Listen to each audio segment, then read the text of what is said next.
Next case is Riddle versus Riddle.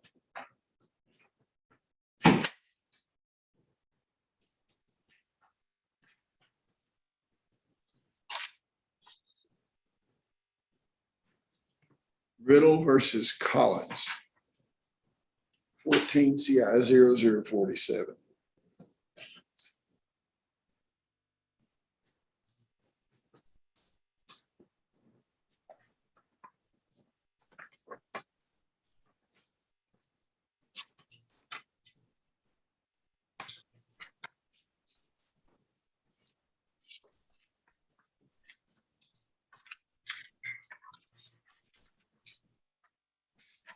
Okay. Who's on the, what parties are on the line here? Mr. Hendricks, this is your motion. You're on the line.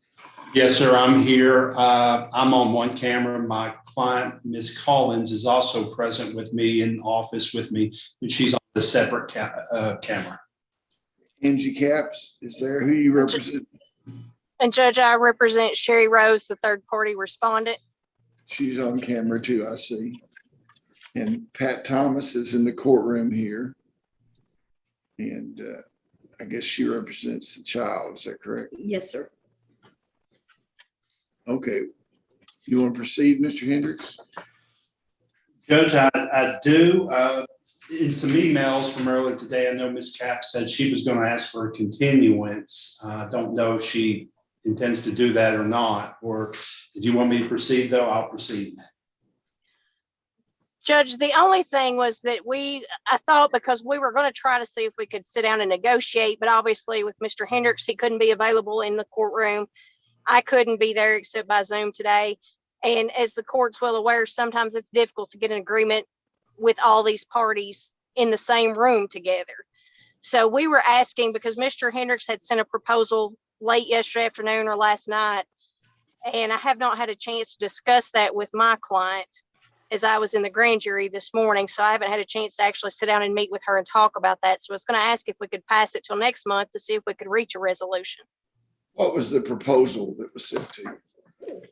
He sent a 50-50 timeshare, basically week to week. Some of the things in his proposal, What do you mean week to week? What do you mean? well, basically he was saying 1 week with Sherry Rose and 1 week with Kelly Collins. Well, what happens about school? Well, in their proposal, they had offered, I guess, that Miss Collins would be doing the transportation back and forth, but the child would stay in school. And I can tell you, without having a chance to speak with my client, I know she's not agreeable to that proposal, but maybe there's some type of counter proposal we could come up with.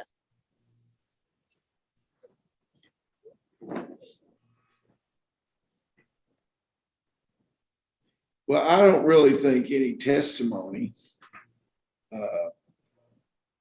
We've had testimony after testimony after testimony in front of the district judge and the commissioner and me and all that sort of stuff. It's down to the situation here. It looks like Mr. Nathan Riddle is going to be gone for some time. So the question is, what happens to his time? How's his time divided? Would both of you agree with that? Yes. Yes, sir. Now, I don't know of any case law on it or anything. Where is he incarcerated now? Anybody know? Sherry, you know where he is? You need to turn your microphone on. Ms. Rose, I'm sorry. Yes, he's in Columbia. Jeez, okay. Well, they're in the, you're not going to be able to take the child there for any visitation, even if it was agreed upon or ordered by the court for a long time, because they don't have any air conditioning in that building and they got COVID in the building. I mean, they're doing the best they can with it. So, Ms. Thomas, what do you have to add to this conversation? With reference to Nathan Riddle, With reference to what you're going to do with Nathan Riddle's visitation time. Okay. Currently, this court has allowed the child to be able to talk to his dad. No, I'm talking about his dad's going to be gone for Okay. a while. I'm talking about what we're gonna do with the visitation time. It was a third, a third, a third, correct? Yes, it Okay, was. now what your position on what's the best interest of the child as far as Nathan's time that he would have had he been free? And Judge, one other thing I did want to bring to the court's attention as far as my objection for Mr. Hendrick's motion, he did not attach an affidavit. He had Ms. Collins swear. I'm not gonna hear the motion today. I'm just Okay. trying to set the parameters of where we are in this thing. Oh, we got a little time here together. Okay. Go ahead. Okay, Your Honor, in meeting with my client and talking to him, he wants more time. That has got to be factored against his He wants educational what? needs. He wants more time with his mom. Okay, Right now, she has a third and Sherry has 2/3. Yeah. He wants more time, whatever the court feels is fair. But the paramount concern here, Judge, should be his educational needs. If the court will remember, and based on history, that has got to be the number one factor. So if the court feels a splitting situation of more equal time is in the best interest, I'm not, you know, but yeah, so what you're saying is that you believe that I need to hear the testimony of the child and then have some witnesses come in about his educational needs and that sort of thing. Is that what you're saying? that would make more sense for the court to be better informed. Okay, what we need to do then is set a hearing date for that to allow all the parties to be, I mean, this case is the case that continues and continues and gets appeals and it continues and everything. But there are at times material changes in the thing, and it would appear to me that Nathan Riddle's absence is a material change that makes everybody need to reflect on what the situation is. So y'all want to pick a date? Yes, sir, we can do that.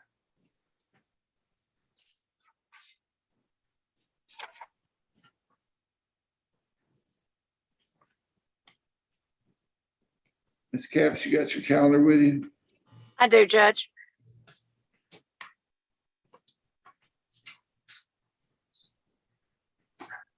Now, is the commissioner disqualified from hearing any of this stuff now? He's heard stuff in the past, hasn't he?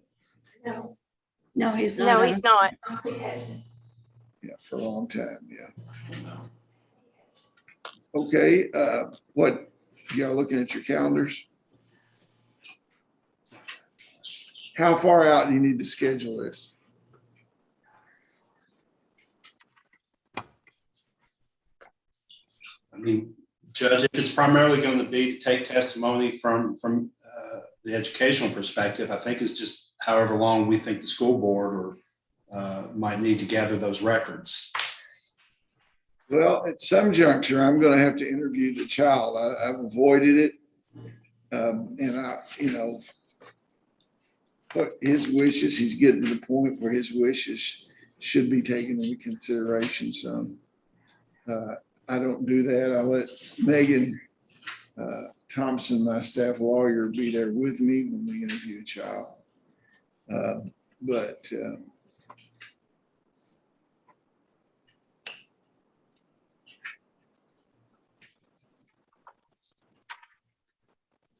How long do y'all think it will take to see if what kind of witnesses are you going to do, Mr. Hendricks? It's your motion. Well, if the court wants to hear from the education, then probably just a records custodian, unless a review of the records indicated that there was a specific issue. And of course, Ms. Collins, and then the child can tell the court his perspective on things.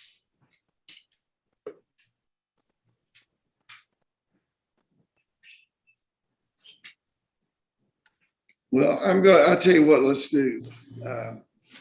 Will you want to call somebody from the education community, Ms. Capps, after you look at this? Yes, Judge. I would anticipate that we would. Why don't the three of y'all, three lawyers, get some kind of conference call with, the custodian of the records and maybe the teachers involved and see how difficult it is. I don't know whether what the school board's position on allowing them to testify about records, or whether they allow teachers to testify, where there's some confidentiality issues. I don't know about that. So why don't y'all together maybe contact the school system and see what their position is going to be. And then we'll have to schedule it around what the teachers are doing. If you're going to bring teachers in or records, I'm sure y'all have access to his attendance records and his act performance already, correct? Yes. So, I mean, y'all can get that together and share it with me. And then you need to determine whether if you're going to call teachers or guidance counselors, who you're going to call. And I'll need to know that before I schedule, but I can schedule a half a day or so pretty quickly if we do that. Judge, I would just ask if we set it for review and for next month's motion day. And then in between that time, we could try to reach out to your office and see if we can get a hearing date and have more information about what's going on with the school. How's that sound to you, Mr. Hendricks? Judge, that seems like that would be prudent. Okay, well, That's fine, Your Honor. We'll do that then. Okay. May I ask one thing before we go off on this? Would the court please re-enter its admonition that no one discuss with this child to try to feed into this child? Tell the court, tell the judge you want. Yeah, I want to, what Ms. Thomas says, if you can't hear it, is to issue or reiterate to people that the status quo order is in place and that no one should try to influence the child or discuss this with the child or say you get to come home with me more or any of those sort of things. The child should be left alone and not involved in this. You hear what I'm saying, Ms. Collins? Yes. You hear what I'm saying, Ms. Rose? Okay. Yes, Your Honor. Both of them acknowledge they hear what I'm saying, and I will look very poorly upon that. Or any kind of public statements that are made on any social media that the child might have access to, disparaging the court or disparaging the system or disparaging anything, because he's old enough now that he can get access and read and understand that. And that's very, very counterproductive. Okay, well, I'll look for an agreed order. Y'all circulate an agreed order on this thing, and I appreciate everybody being here today. Thank you. Well, then, thank you. 2 o'clock next month when you said it, okay? Thank you. May I be excused on this Yeah. case? And Judge, I had told the clerk earlier today, I've got that case on the 2:30 with Watson versus Rhodes. We're going to enter an agreed order on that, so we won't be appearing on that case. Okay. All right. Boer versus Boer. What time is that scheduled for? 1:50. It's got about 7. Okay, we still got 7 minutes for that. You wanna go on and do the Watson v. Watson? Which one? Watson v. Watson. Hesitation for me. Because he already said what he's going to do. No, I mean, like from now until the court date. He said he's going to hear from them before he does anything. So he stays with Sherry till then? Well, it stays on the current schedule. Oh,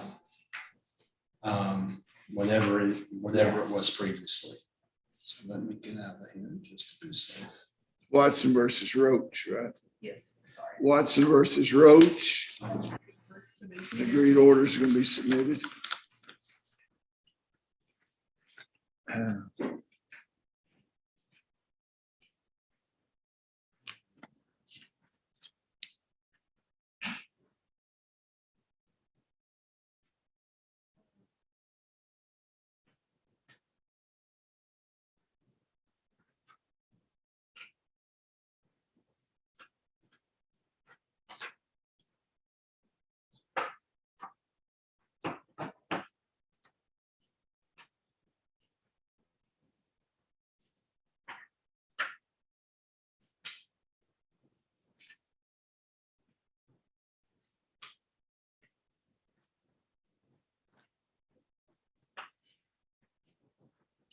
Gentlemen, when it's time.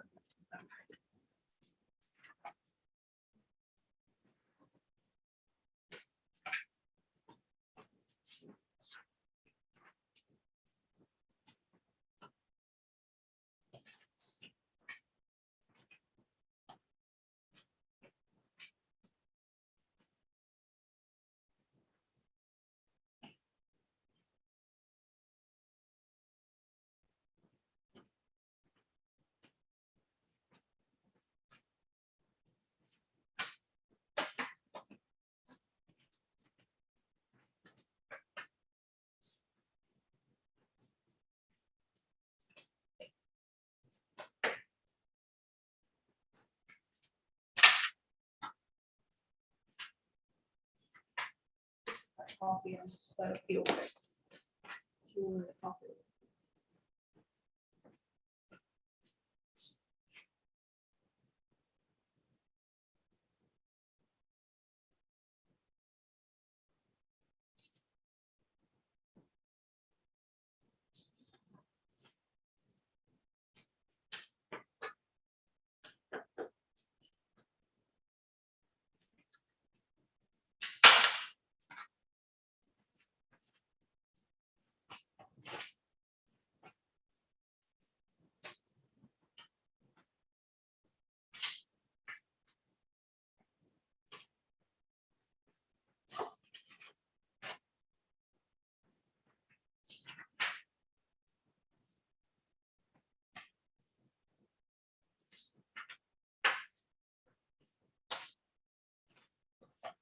Want to talk about it, you know how much it was?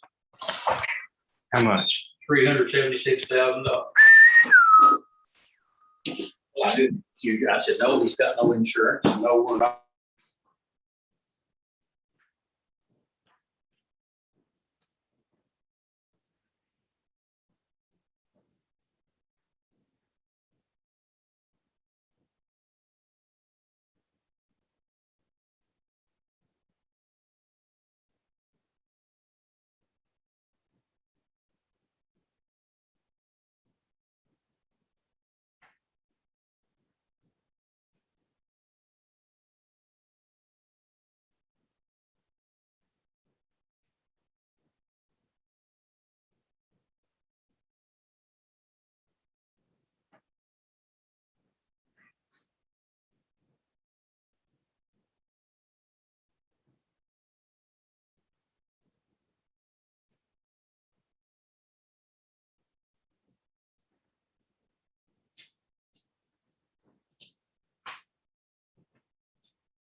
I catch all these big fish on the Cumberland River when I'm not there.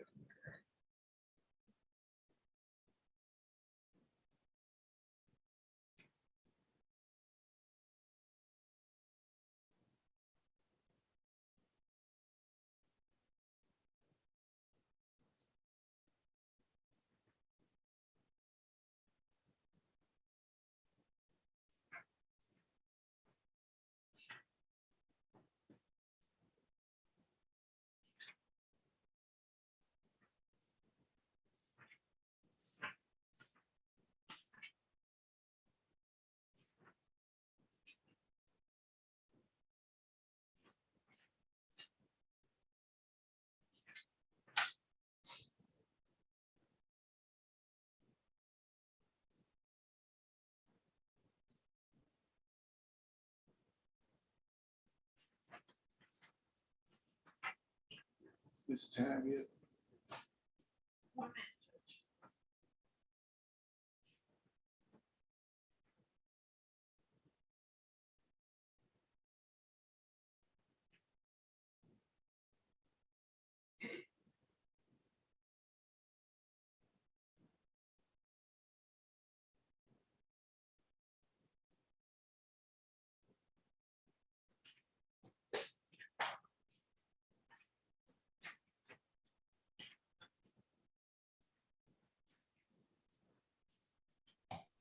Judge, Yes. It's time. I've just been contacted by Trey Wilkerson that the parties have reached a temporary agreement in the Boer v. Boer matter. Okay. And they'll be sending over an agreed order. Okay, we'll pass that then. Now it's Patton versus Patton. Until 2 o'clock. I believe. It's on at 2:00.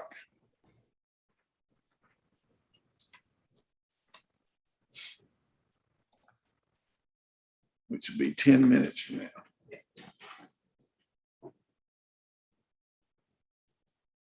The attorney's on the line, but it's a default who's running those affairs. I'm not sure.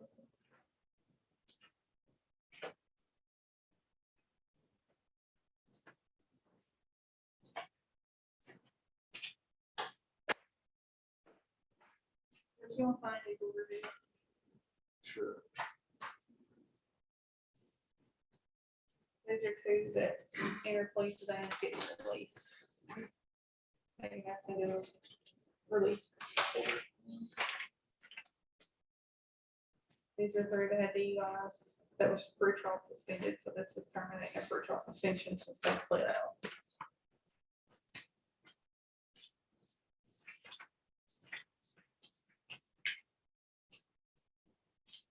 These are all orders from Clinton and Monroe counties.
Ten US troops killed now.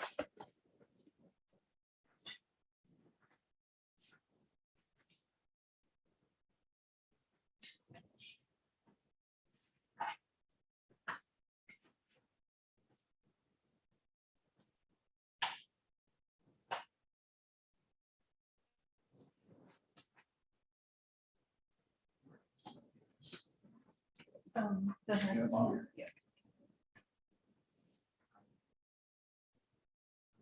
Sign suspension. After they enter police, it's usually when you sign. I Yeah. think. Transportation. I have to send it to Department of Transportation.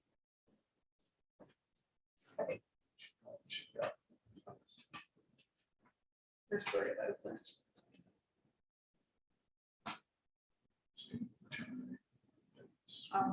Yeah, I'll fill that in. They're allowed to be suspended for 6 months, but were those pre-trial suspended, that time will count towards those 6 months.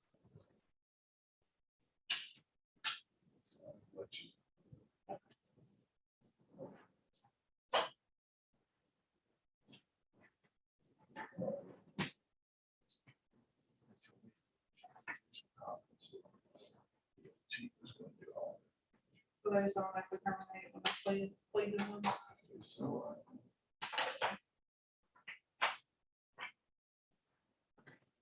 sure, Chrissy's still in.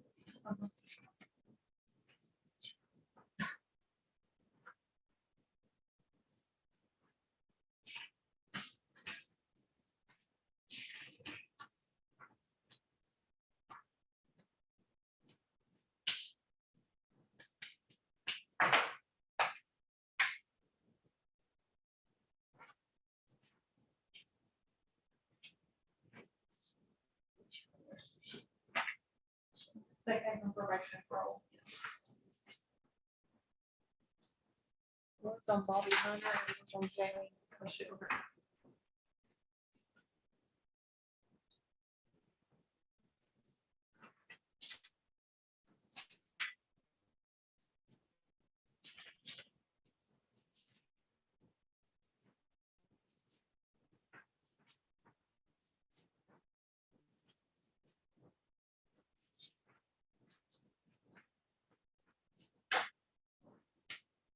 All that's what we're really looking at this side. Makes you see all this one asking about this one. We got 4 minutes.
It's over with.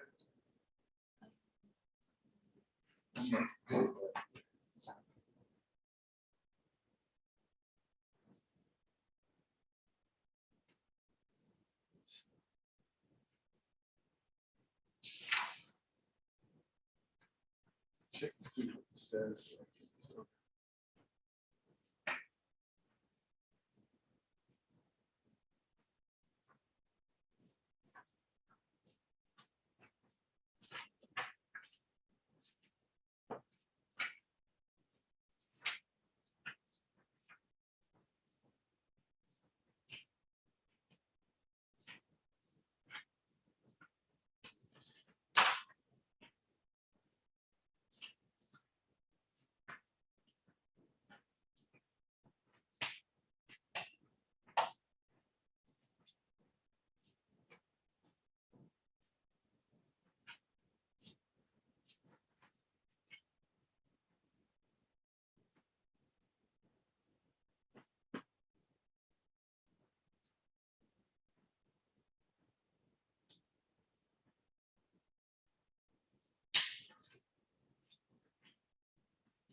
Sure, man. Bells and drinks, 159 on my fault. So Yeah. whatever you say. Patton versus Patton. Motion for default judgment. Good afternoon, Judge. Seneca Land for the petitioner Randy Patton. This is our motion for default. The respondent was served on July 13th. There's been no response. The divorce is pretty simple, no assets, no debts. We're just asking for a finding of default precluding custody and to set a hearing for custody a few months out. That way maybe they can figure it out on their own and then we can file an agreement and get it done.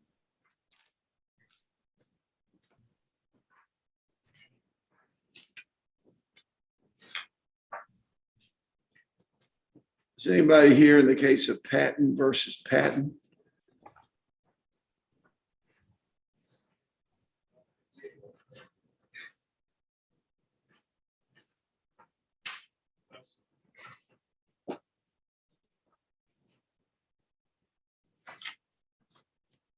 I don't see an order in here. Did you submit an order? I thought I did. If it was an oversight, I will certainly submit one.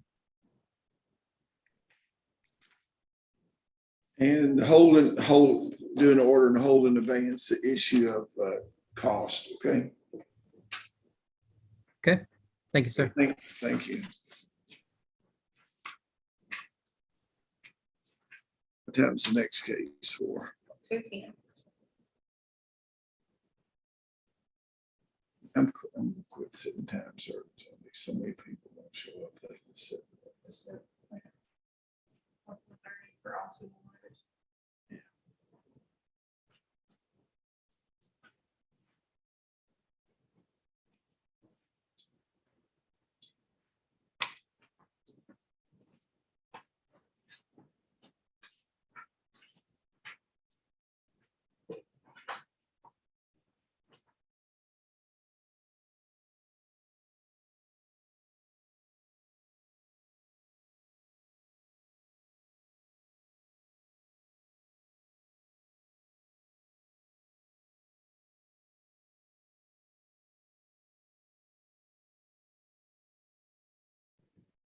Megan, are we on YouTube now or off? We are on. Okay. Would you like me to stop? No, it's okay. It's fine. I just wanted to find out because when I mute my button, does that cut off YouTube? Yes, no one can hear you as long as you're muted. Okay, thank you.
Okay, we're back on the record. It's First National Bank and others versus Christy Kelsey.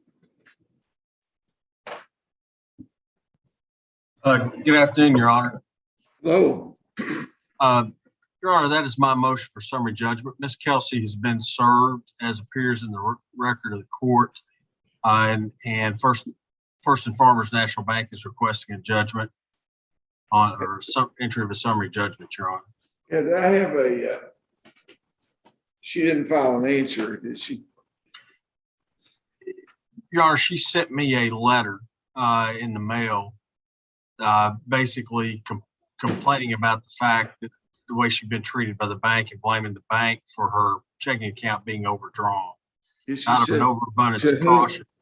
She says, to whom that's the letter you're talking about where it starts out, to whom it may concern. Yes, Your Honor. I believe I filed a copy. Yeah.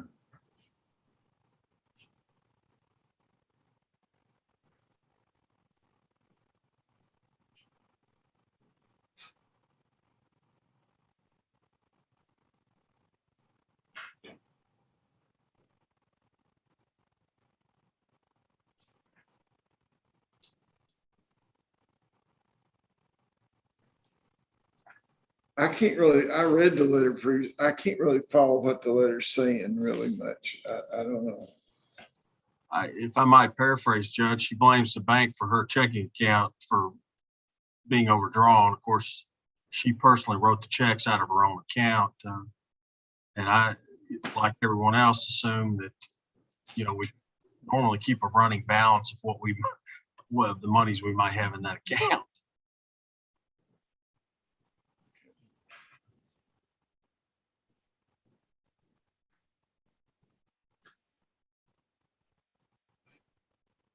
Okay, I entered it. Thank you so much. Judge, if I might ask another question, the Mahaffey Watson case was on at 1:20. However, that case is still in front of the Court of Appeals. I assume it's not in front of the court. I think the Court of Appeals already entered a ruling on that. Your Honor, Mr. and Ms. Watson and Ms. White did file a petition for rehearing, and I received Mr. Richardson's response as recently as 7 days ago. Okay, well, I hadn't received that. I thought the time would have passed. I wasn't aware. There's nothing here indicating that the hearing was filed. But I went ahead and signed substituting the party because that's the only thing this had. Yes, Your Honor. I think it's a correct approach. I just didn't want His Honor to be surprised with the fact that the case is still technically in front of the Court of Appeals. Well, I am surprised, but I didn't know that they'd reached the original decision until I got into this, and I found it out, and the time had expired for reconsideration. So now I know that, but I'm not involved in it. So when y'all get ready to move on it, be fine. Yes, sir. Thank Okay. you, Your Honor. Thank you. Yeah.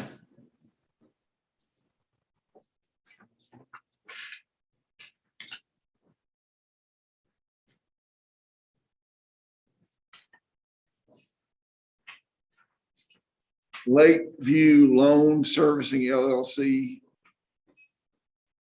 versus Freddie Parrish. Good afternoon, Your Honor. It's Philip George on behalf of plaintiff. This is up my motion for judgment and order of sale. Okay. Seems to be in order. I looked at it earlier. Most important thing is you paid your $200. That's correct, Your Honor.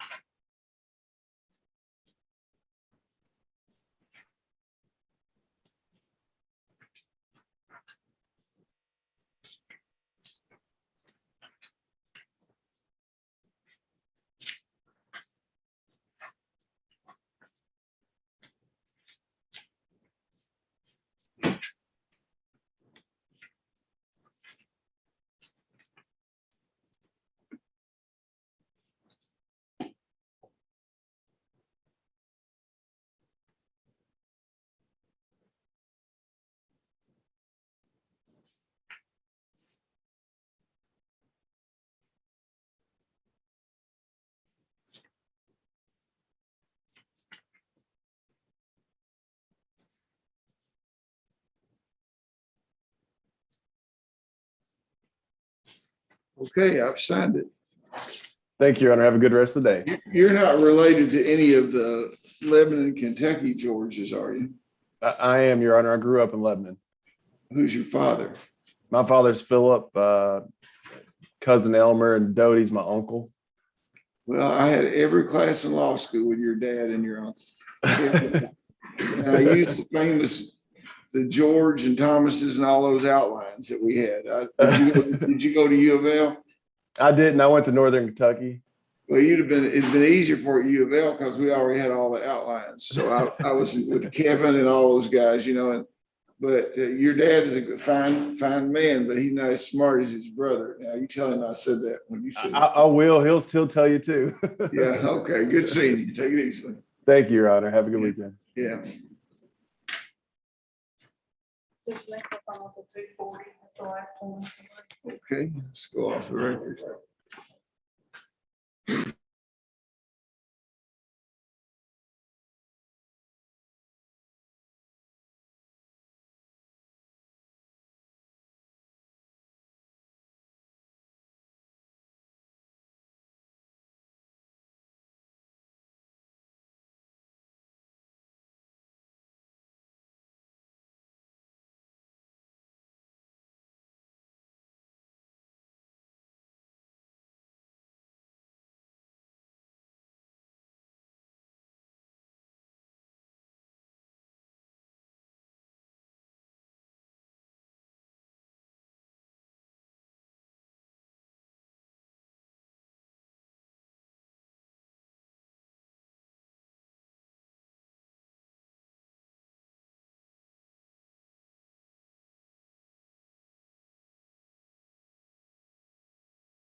Record, please.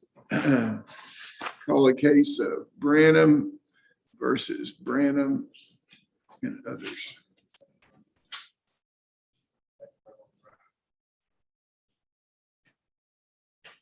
We'll come around, take a table.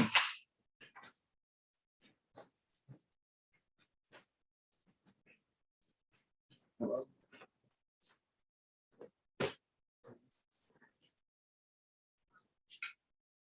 Bitch, I think.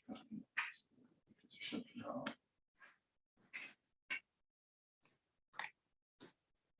Yeah, I'll be glad.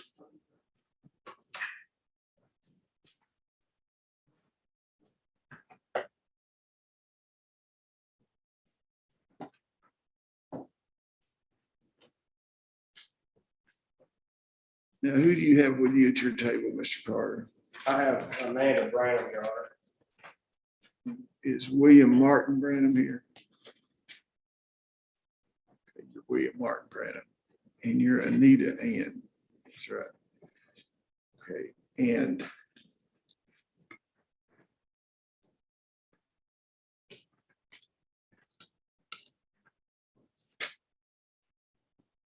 you're Amber Shoemake, is that I am, right? Your Honor, yes. And who do you have with you there?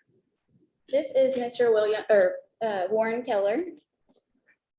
Your Honor, good afternoon. I'm Warren Keller from London, and I want to advise the court up front. I'm appearing here especially because my understanding was that Ms. Shoemake, in a conversation with you, has been requested to have an attorney present. I could tell the court I'm board counsel for Ms. Shoemake's employer, Alpharetta Legal Aid, and it's in that capacity I'm appearing here today. We're treating this as a matter of very grave concern, Your Honor, as you can well understand. So I want to be able to understand so I can report back to Alpharetta's management board. I consider it, I appreciate you being here, and I think it's good. That's the reason that I suggested she have counsel here today. I have very grave concern about what's going on too. So what we're going to do is try to unravel what has happened here, why it happened, and if there's been any wrongdoing here, or if it's just a mistake, or if there aren't any mistakes. I haven't prejudged. You can have a seat if you'd like. And I'm going to preface what we have to say here by my understanding of what's going on, okay? My staff lawyer who's participating here is out under a COVID scare. She has a couple of children have COVID. She's been exposed and tested and that sort of thing. But we got a call. She got a call at the office from Mr. Carter saying that a judgment had been entered and how to proceed. Well, I didn't really want to talk to Mr. Carter about it. So what I did is I called him back and asked what case it was. Then I went and got the files out and started to take a look. And an order had been presented to me in which a couple of so-called voluntary permanent transfers of care and custody control were there. And I signed an order. And when I looked at the file, I found out that Mr. Carter had filed an answer in the case. And I couldn't really determine what had happened, but it appears that an order that I had entered earlier on the 10th was not filed until later. And so I immediately got both counsel in line. I called your office and there wasn't an answer. And Ms. Shoemake was kind enough to call me back quickly. And I got Mr. Carter on the line. And this is for the record. So we'll indicate how this got up so we could discuss and find out. In the intervening time, I pulled the juvenile files in this case and looked at the allegations. And the initial allegation that were filed in this complaint here, in this petition, made the allegation that the Cumberland District Court had taken some action in here, and particularly if y'all have the original petition in front of you, it says petitioner and respondents have participated as party or witnesses in Cumberland District Court action 21J02, 3, 4, and 5, wherein the custody was granted to the petitioner. by way of the respondents voluntarily transferring permanent care, custody, control, and placement of the minor children with a petitioner. Now, I looked at those juvenile files and that was not true. Does not appear. And when I inquired of counsel, Ms. Shoemaker, about that, she said that when she filed this, she didn't know that, but she knew it now. And I inquired of her if she knew it now, why she had not informed the court that the original petition was incorrect, and why a order was submitted to me to sign based upon an incorrect petition if she had knowledge of it. Now, that's why we're here today. Okay. And I want to take some testimony from counsel and other people. I also, Ms. Thomas, I'm glad you're here because I see that you were notarized, that you notarized those original documents. So I'd like to call you around to start the thing off, okay? And I'm going to inquire, and then both sides will have an opportunity to inquire of anybody I call up. You come up and be sworn, Ms. Thomas. Now, this right here is good enough. Swear the testimony you're about to give is the truth, the whole truth, and nothing but the truth, so help you God. I so swear. Okay, state your name, please. Patricia Ann Thomas. Now, Ms. Thomas, there are these voluntary termination documents here. Voluntary permanent transfer, care, custody, and control of children documents here. Yes, And I don't see on here anywhere who drafted those I did. documents. You drafted them? I did. Okay, so Counsel Shoemaker was not involved in this No. at this juncture, okay? No, Now, who were you representing when you? I was Well, let wordsmith. me finish my question Okay. here. Who were you representing when you drafted these documents? I acted as wordsmith to coordinate between Ann Branham, Amanda Branham, Martin Branham, and DCBS offices in Monroe County. DCBS worker Sharon Walker, Did she contact you to do this? yes, and Misty Morgan. They had an open investigation at that time case against Amanda Branham and Martin Branham. Okay, now this case, that ultimately the juvenile case was heard here in Cumberland County, is that It right? was transferred to Cumberland. Yes, And now these folks, Mr. William Martin Branham or Amanda Lou Hagan Branham, weren't represented by counselors. at the time. yes, they were. They were represented by Well, Coleman Hurt in Monroe at the County. drafting of this document, did he see the drafts of this document? Yes, he They said? did, as did Anna Marie Garman Anderson, who is guardian ad litem in the Monroe DNA case. And, And I mean, Oh. who represented them? Who represented Amanda? she And- represented the children. Anna Marie, who works with Wes Stevens. I know her, yeah. But Okay. who represented Amanda and William? Anybody? Yes, Coleman Hurt. So Coleman Hurt represented him, had been appointed by the district court over there to represent them? Yes. And received copies and knew of the transfer. Okay, It- now, then it got transferred over here to Cumberland District Court. But the files in the juvenile record here do not mention the agreements. Agreements not filed in the juvenile cases here. If this court had been made aware of the assessment and document tools of the DCBS offices, all contacts between DCBS and my office in preparing these documents by their terms and conditions are referenced. You apparently have not been provided those. I look at the juvenile petitions here. The ADT records, Your Honor, are the cabinet's records.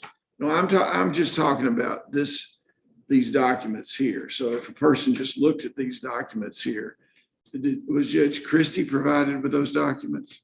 Did she provide me? No. No, did you provide her with copies of the agreements when she did this disposition hearing? I was not. Okay, I well, did see, not. I'm just trying to unravel I it. I'm understand. not making any accusations against anybody. What it appears to me is that you have a representation in this original petition that based upon that agreement that you drafted, that custody of the children was placed in the petitioner. That's what paragraph 7 says, doesn't it? Yes, and And may I, that's not correct, is it? I have never seen the petition because that's not my action. Well, let me read it to you again. So I don't know what's in that petition. Well, let me read it to you. Okay, Okay, I'm just trying to be enlightened. Petitioner Yes, sir. and respondents have participated as parties or witnesses in Cumberland District Court number 21J 002, 4, and 5, wherein custody was granted to the petitioner by way of the respondents voluntarily transferring permanent care and custody, control, and placement of the minor children to petitioner. Outside of the juvenile case, the petitioner has not participated in any other legal suit concerning custody of the children, which you have to do when you do these petitions that you hadn't previously litigated. But so you know that that's not true then. may I clarify a point before I answer your question? Your Yeah. question is not something I can say yes or no to. February, I believe it's 21st, DCBS in Monroe County placed the children with Ann Branham, The grandmother. the grandmother. In my negotiations and discussions with I Sharon, don't want to go into all that. Okay, I'm just talking about the petition here.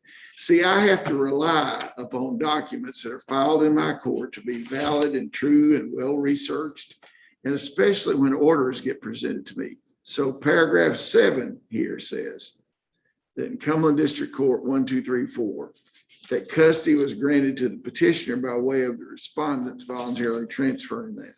I have no idea. I don't know because I'm not part of the DNA But you case. told me that I had been informed by these records that it was, so you don't know whether it was in the records or whether it was discussed. I'm not a part of the DNA case. Well, I know you're not a part of it, but evidently you were aware of things that were going on in this case. I mean, you've told me about the petition now, and I've not been You never knew provided a about the copy of it petition. You either. didn't have anything to do with drafting the petition. You don't know anything about. the I'm not, petition. no, I'm just asking you, no. okay? My whole job,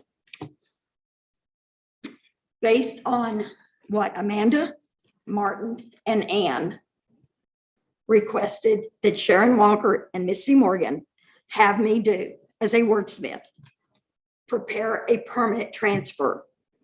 Care, Now, custody, and okay, was there for a kids. juvenile action over there in Monroe County at the time? Yes, Okay, and it got transferred over here. once it was substantiated, it was transferred to Cumberland because everybody was living in I'm Cumberland. just asking. you. Yes. Okay, so, and that's the juvenile cases that are 2, 3, 4, 1, 2, 3, 4, and 5. Yes, Okay, 2, 3, 4, and 5. There's 4 children. yes. Okay. Now, do you know anything else that you need that would enlighten me about this? I do not know what Judge Costello entered as far as the order of the original placement of the kids with Ann. That's February of 2021. It could have been a temporary permanent.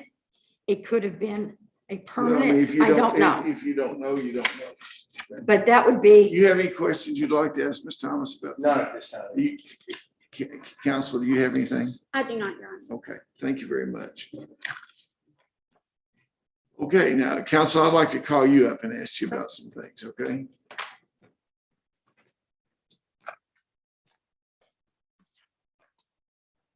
And if your attorney has any objections at any time to any of my questions, feel free to chime in. Thank you. I appreciate it. Okay.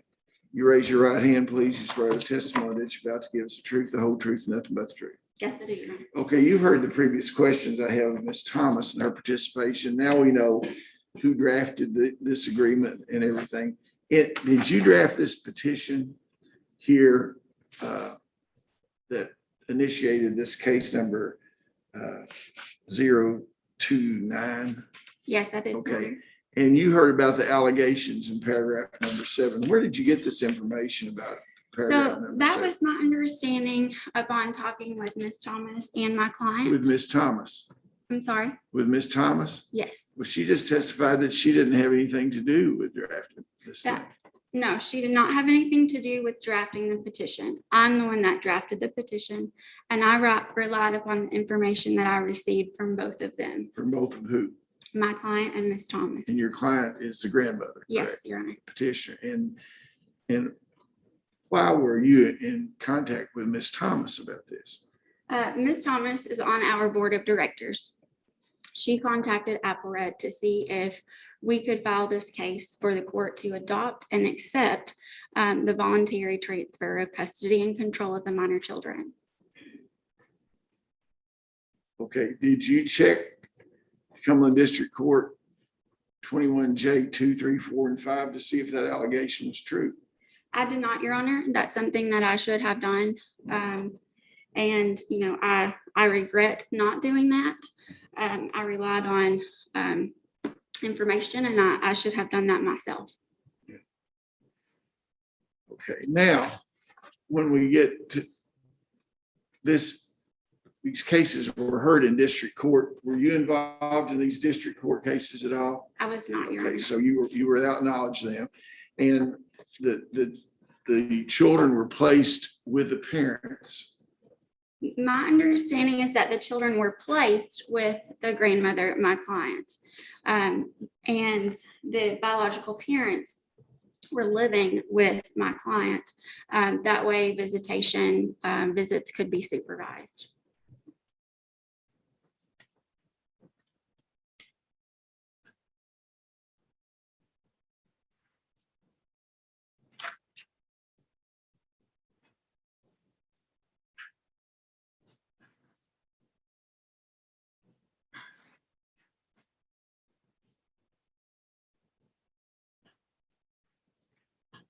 Well, it looked like the dispositional order to me says they shall reign in the home, that the parents and guardians exercising control and supervision cooperate with the cabinet, and a plan was put in, and that was in May of 2021. Have you had an opportunity to look at these files? I have not. And, Yeah, I'm gonna give you a chance to look at those files. and Your Honor, at that time, the home was my client's home. But the mother and father were living there. They were residing there at the So time. so I don't see anything in those orders that place the custody with the grandmother. Or I don't see restrictions in there that says that the children.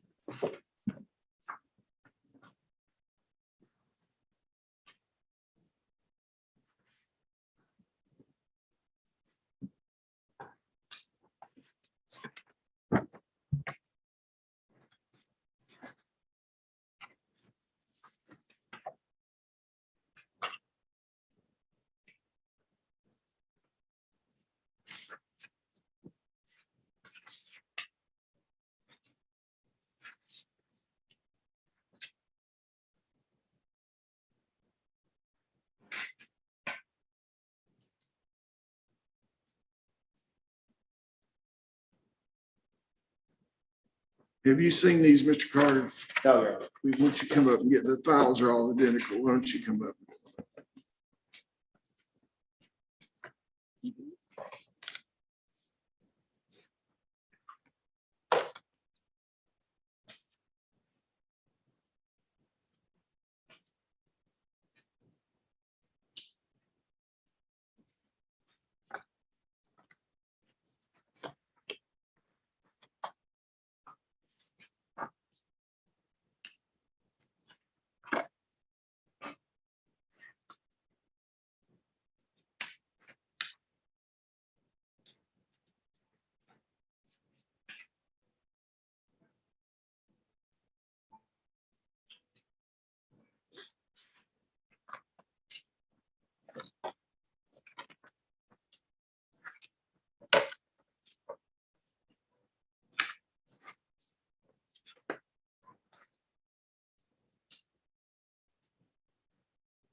Carter, you need a few more minutes to look at it. Are you familiar with it? Y'all are much more familiar with those district court forms than I am, because I've never done any of that practice at all. So do you see anything in the orders there that require you can lay it back over these other ones here, that require who has custody of the children by virtue of those orders. I was looking at the disposition order. If you don't mind, can I take a few more minutes? Sure, take all the time you want, because we're just trying to get to the root of this thing.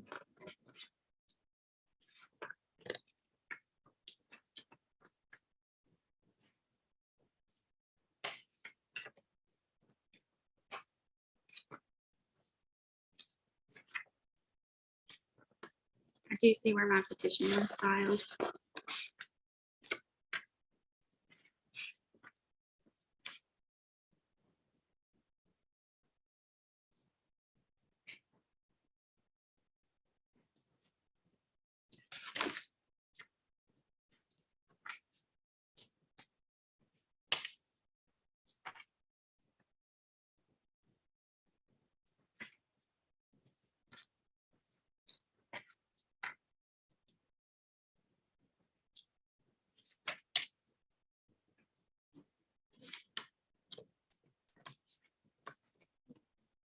May I approach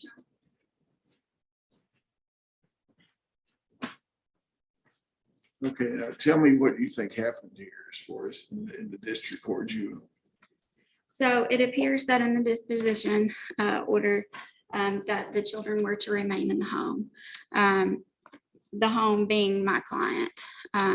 Well, the mother and father lived in that home. Yes, So they didn't remove the child from the mother and father, nor did they grant it to the grandmother. And I'm not making any statement on who ought to be raising the children, who to proper. I'm just trying to find out what happened. I'm not going to prejudge that or make any decisions on that. But now, for the purpose of disclosure, I want to call something to you. Okay. The document that I signed, that I talked about signing previously, was an order adopting and accepting agreement. yes. Your Honor. Did you forward that to me? Did I forward it? Did you forward it to me? It was electronically filed. It says order adopting and accepting agreement. I electronically filed and emailed it to your office. Okay, now that's what I want to know, because my staff lawyer is out and I don't have the ability to do that. I signed that on August the 10th, based upon the representation that was in the petition that the district court had placed the children with the grandmother.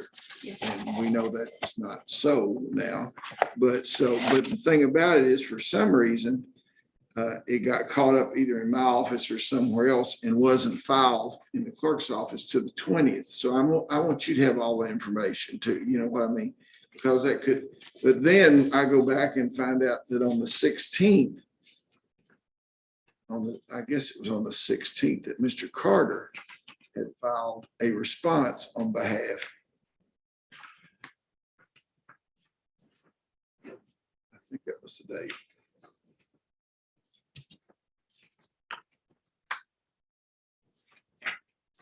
Looks like it's dated August 12th.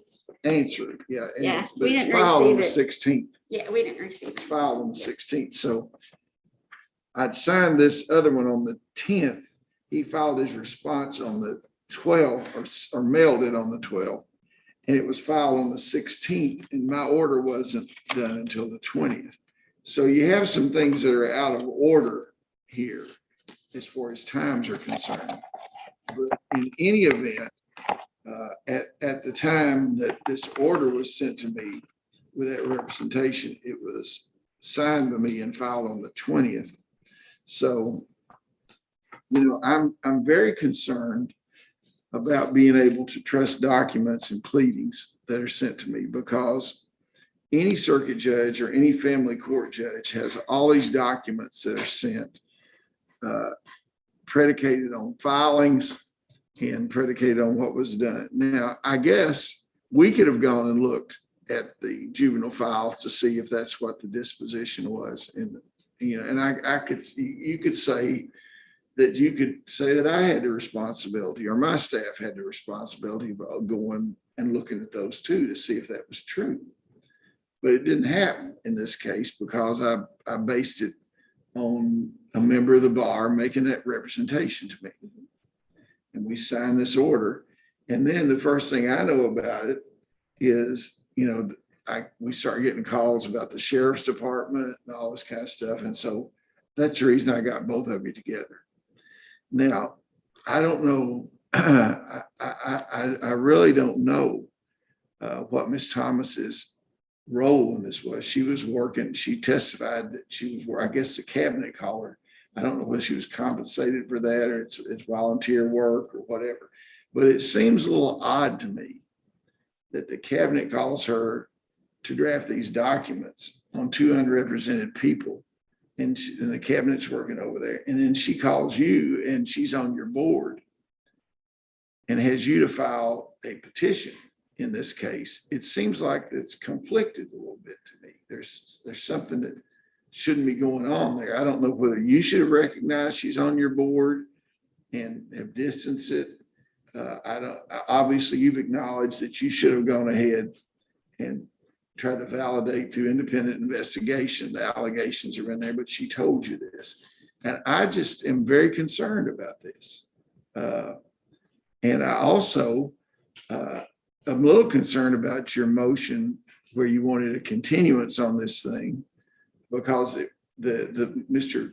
Carter's motion, which I told both of you to file any motions that you wanted to when I talked to you the other day, that you wanted to get this delayed because the local rules required 5 days when I ordered y'all to be here today. It's not the normal process, where you get the 5 days service notice and all that sort of stuff. So I'm going to deny your motion to continue, but I'm not going to decide the underlying matter because I don't have enough information to decide the underlying matter. Now that we know that the allegation in the petition is not correct, I'm going to set aside the order that I entered. Okay, I think that's the appropriate thing to do. And I will schedule for testimony what's in the best interest of these 4 children. And now, if it was not for this document that was signed, would your client have standing? I do believe so, Your Okay, Honor. because you'd have to establish that she's a de facto custodian, right? Yes, but if that doesn't work, I think according to case law, Mullins v. Picklesmeyer, I do believe she would have standing based on that as well, because she has acted as a parent. And I believe the voluntary transfer possibly acts as a waiver of a parental right. Well, she also is named as a de facto custodian That's correct. in that. I mean, they designate and acknowledge that. Yes. But Mr. Carter says in his proceedings that they did that under the belief that if they didn't sign that the cabinet was going to come in. And what concerns me is Ms. Thomas was involved with the cabinet, acting on behalf of the cabinet, and was telling these people that. I mean, I can understand why these people would have signed it, why the mother would have signed it if someone was working with the cabinet and brings them a paper and say, we're going to do this. I just don't think this whole thing was handled very well. And I'm not an expert in juvenile law. I never did practice very much in juvenile court, but I just wanted to meet it out. Now, do you have anything else you want to tell me about your involvement in this thing or Ms. Thomas's involvement? Do you think Ms. Thomas, I don't want to ask you if it's appropriate, but do you think it's okay for members of your board to be calling you and having you file cases and giving you facts and you acting on it without independently checking it out? And Your Honor, I take full responsibility for this. I'm by no way saying that Ms. Thomas did any wrongdoing. She's on your board. You wouldn't want to say that. No, even I'm not saying she did anything wrong either. right. I'm not saying anybody did anything wrong. I'm just trying to find out what was done, Right. And I apologize. This is not something I really pride myself on. So sorry. No, it's okay. Go ahead. You have anything else? I do not, Your Honor. Okay, Mr. Carter, do you have anything that you want to say about where we are in this case and how you would like to proceed?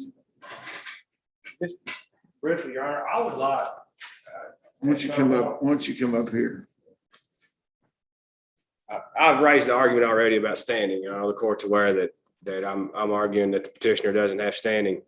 But if we're going to schedule a hearing, I would like to subpoena Coleman Hurt, because I do not, in preparations for this, I do not believe that he was ever made aware of this agreement as alleged today. And I think that's a big deal for the court to consider, because Well, there's two different things we got going on here, as far as I'm concerned, in response to that. You know, we have, whether these things were knowingly and voluntarily signed by the individual, so are they bound by that? Were they represented by lawyers at the time? Did anybody go over it? That's one thing that has to do with that. And then we have the more base situation on what's the best interest of the child, regardless of these things. You know, I mean, we have, I think from hearing this, both sides know that this is a convoluted and complicated situation. I'm interested in how this petition originated, and I think we know how the petition originated. But I'm going to set aside the order that I entered based upon a couple of things. Number one, although it's signed on the 10th, you filed your response on the 16th, and there's no way you could have known that the document was previously signed because it wasn't dated to the 20th. Isn't that correct, Madam Clerk? And I think it was timely. Now I see Coleman Hurt might be on the line here right now. Coleman, would you turn your camera on?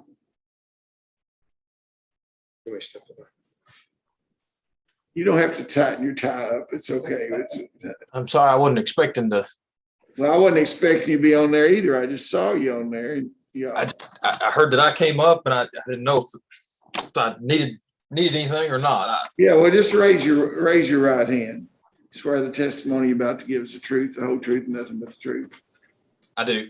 Okay, now what was your involvement in this Branham versus Branham and the 4 children situation? And please don't mention any of the children's name because of confidentiality. Who are you representing in this?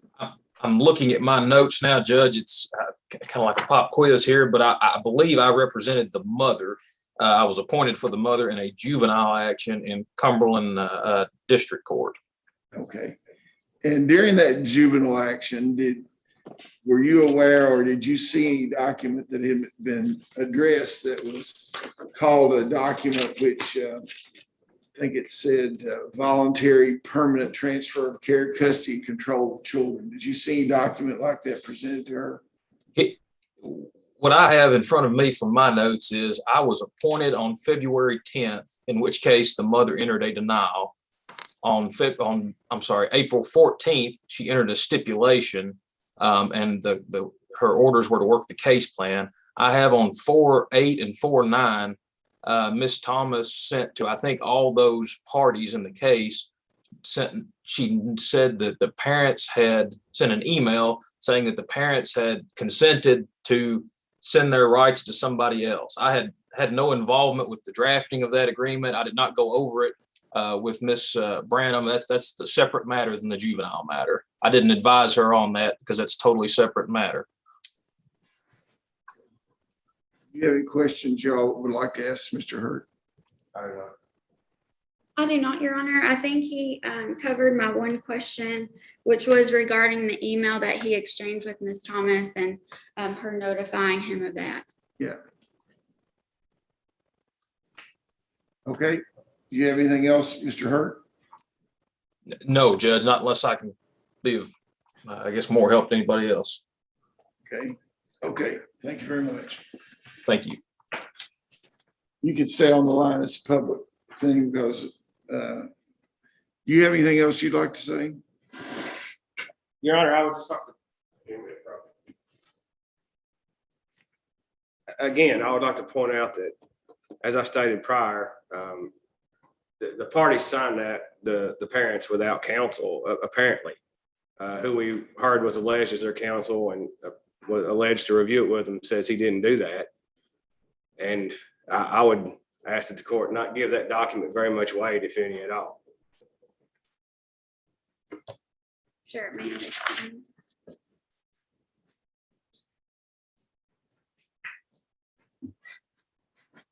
Your Honor, regarding counsel's argument just now, I believe you should give that document a great deal of weight. And I think it's important for several different reasons in this case, and I won't go into that right now because I think that's important for an evidentiary hearing.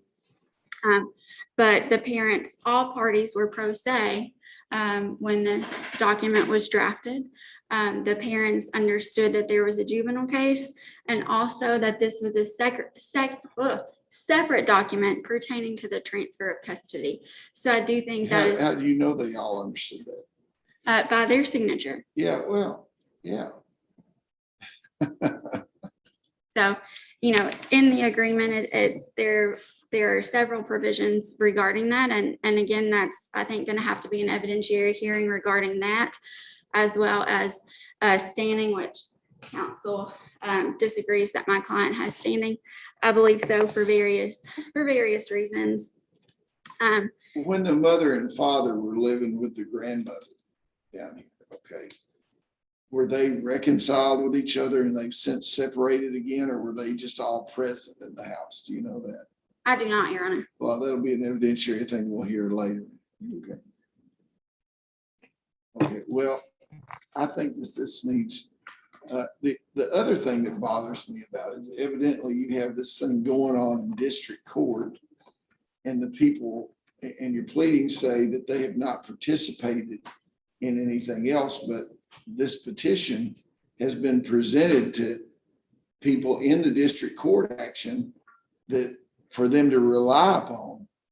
So in essence, there's a couple of bites at the apple here while the district court thing's going on, the action and district juvenile thing. There's somebody else out there getting the parties to draft a document, or it had been predated the document. I can't tell when the Monroe County thing started because at least files here in Cumberland County. I probably just start from the day it was transferred over. It should be in the juvenile case. They just transfer from her. Yeah. The whole file should be transferred. See when it was transferred over here and we'll compare it to the date. The clerk, she actually handles the juvenile cases. She said there was never a case filed in Monroe County, that the worker from Monroe County actually filed the petition here and filed it in the Carroll County. Yeah. Sharon Walker filed in here February 3rd. So it never had been filed in No, Monroe. it's in there.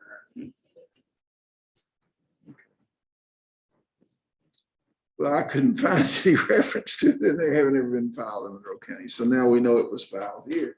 What date was it filed? February 3rd. Okay. And then this petition was filed.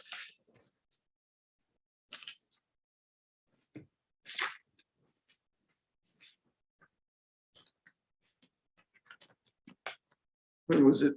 It was filed?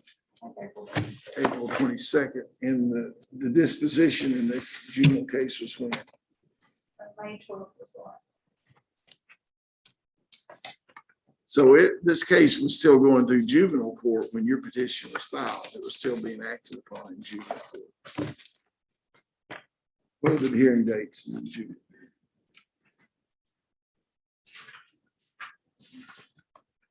February 10th was the first hearing. Then it got moved to April 14th.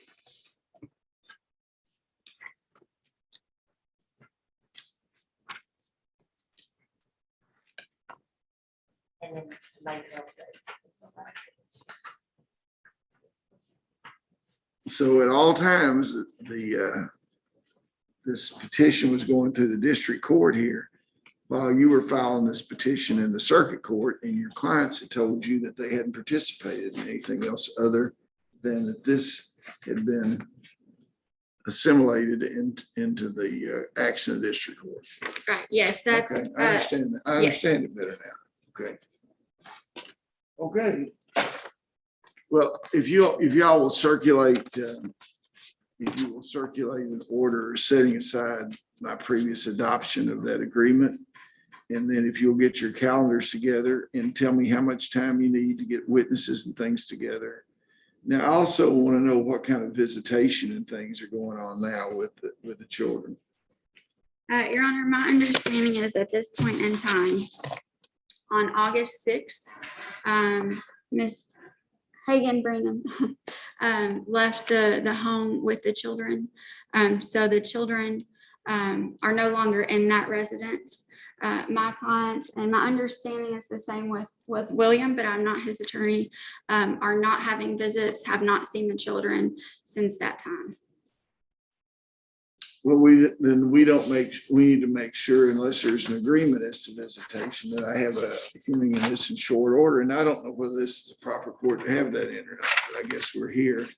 You might want to look jurisdictionally whether the district court ought to be handling some of this or not. The district court has an active file upon this, and I guess at some juncture, I'll have to decide whether that, on the standing issue, whether you get up here on a custody matter away from the district court. I don't mean to speak out of turn, Judge, but. It's your turn. Pardon? It's your turn now. My client was likely with the father do an equal time share between now and the time this thing is heard. Well, we have some progress then, don't we? Sounds like it. Yeah, okay. Now, do an equal time share situation between the father and the mother with the fact that a status quo statement in it, that the grandmother or any relatives on either side shall not make any comment to these children concerning where they ought to be or what's in their best interest or the other parent. My concern in these things always is what sort of fights and statements and everything permanently damage these children and their relationships or a normal relationship that they might have later on in their life with a significant other or their children, because these scars break through generations. And when I see this sort of stuff going on, this gamesmanship and everything and leaving, I don't like somebody up and leaving. I don't know what you were going through at the time or whether you were living in a hostile situation with peers. I don't know what it was. I mean, you shouldn't have to live anywhere where you're hostile. And, I understand why a mother would take her children, but there are ways to get involved, and none of this has been handled appropriately. So we'll set this, and I'm going to take, now that I've got everybody's statement concerning what's happened, I'm going to make a decision. Ms. Thomas, after you've heard what happened, would you like to modify anything that you previously testified about? Okay.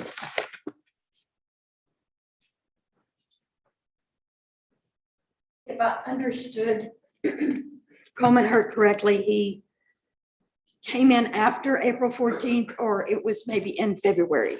I don't remember which date he said. It was my understanding he was appointed in the Monroe case. It wasn't a Monroe investigative case. It was represented to me by DCBS. There was a Monroe case actively going on. Well, And my response to Mr. Hurt and to Anna Marie Gordon Anderson on April the 8th, I sent them notice of the document which the parties had you no done. longer allege that that they were represented by Mr. Hurt when you were drafting this document and he reviewed it or anything like that. I was advised by DCBS that they were. That who was? The children by Anna Marie and Coleman Hurt represented both parents. But you're not saying that you circulated that document to let Mr. Coleman Hurt review it before they signed it now, are you? I gave it to DCBS and it was my understanding that they did. My email confirms that they said they did. Okay, well, once you file those emails that you got. Okay.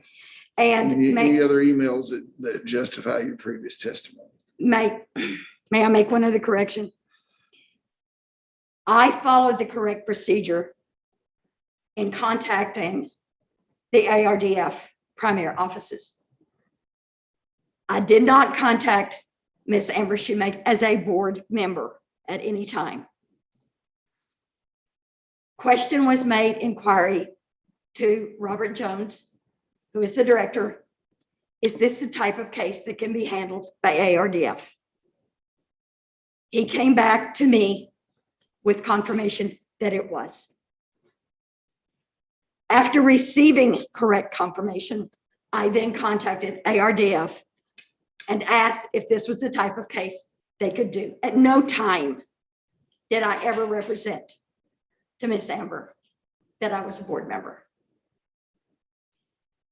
It sounds as though it's been put into the record as though I somehow did a conflict or a compromised position. I have not. And I just want to have that clarified in the record. You don't feel like you did. You don't feel like you did. Okay, it's your position that you did not. But, Right.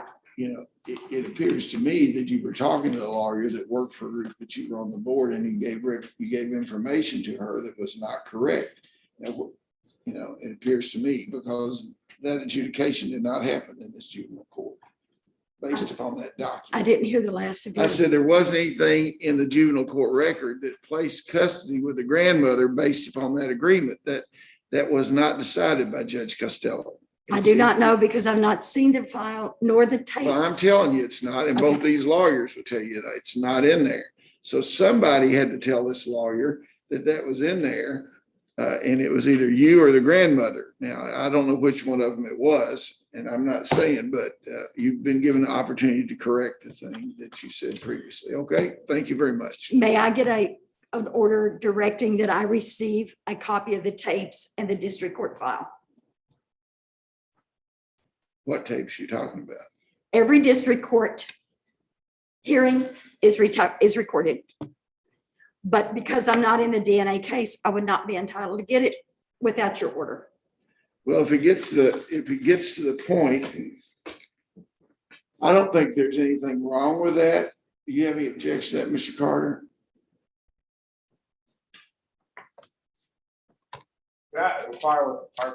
Yeah, what is the purpose? The temporary removal hearing that was done in February when the children were placed with Ann Branham, that would be very relevant.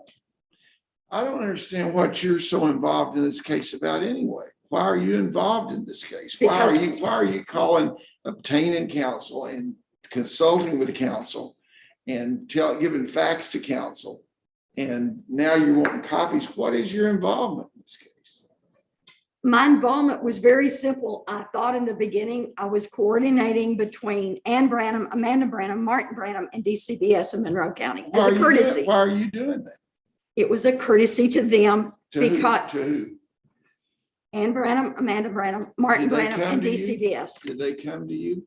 The Branhams come to you? Yes, twice, and furnished me email Well, I know, but confirmation what material. was your initial contact with them? Initially, Ann called me and advised me that the children, there's 4, 2 older, 2 younger, that the children were going to be taken and placed in foster care because an investigation done by DCBS in Monroe County, Sharon Walker, Misty Morgan, as against Amanda and Martin. I So the contacted grandmother called you as Yes, Your Honor. as a private lawyer. as a person who had represented her years ago But she called you as a lawyer. as a lawyer. Okay. And so when she called you as a lawyer and you talked to her about this, then you get involved in the thing and draft this document when she's the one that contacted you, but you had someone that was adverse to it, her daughter-in-law and her son, who seems to be caught in a bad situation because that's his mother and this is his wife and that's his child. So he's not going to say too much in the thing. So who is representing her? You're leaving out, Your Honor. I did not work off of only Ann, Amanda, and Martin's word. I contacted Sharon Walker to find out Okay, what they so were needing. after the grandmother calls you, you call a cabinet I called cabinet to find out what was going on. and they told you? They told me Well, why are they telling you what's going on in a private matter? to prepare the document that you have before Well, you. what do you have involved? It wasn't cabinet telling a private lawyer that's calling on behalf of one of the people giving confidential information to you. I don't understand that. Is this stuff not confidential? The cabinet's handling it? After, if I may finish, after the conversation with the cabinet, Your Honor, Ann, Amanda, and Martin came and met with me. And I told them, I'm not representing any of you. All I'm doing is a wordsmith. You want a document? I'll prepare your document. Prepared the document, sent it to them. Amanda sent me through her email the identifier information and even followed up with an additional email to me, correcting and giving some additional information. So I worked as a wordsmith, Your Honor. So their educational background let them know about de facto custodians and all that sort of stuff. I explained that to them Yeah, so before you're anybody counseling- signed so you're anything. counseling.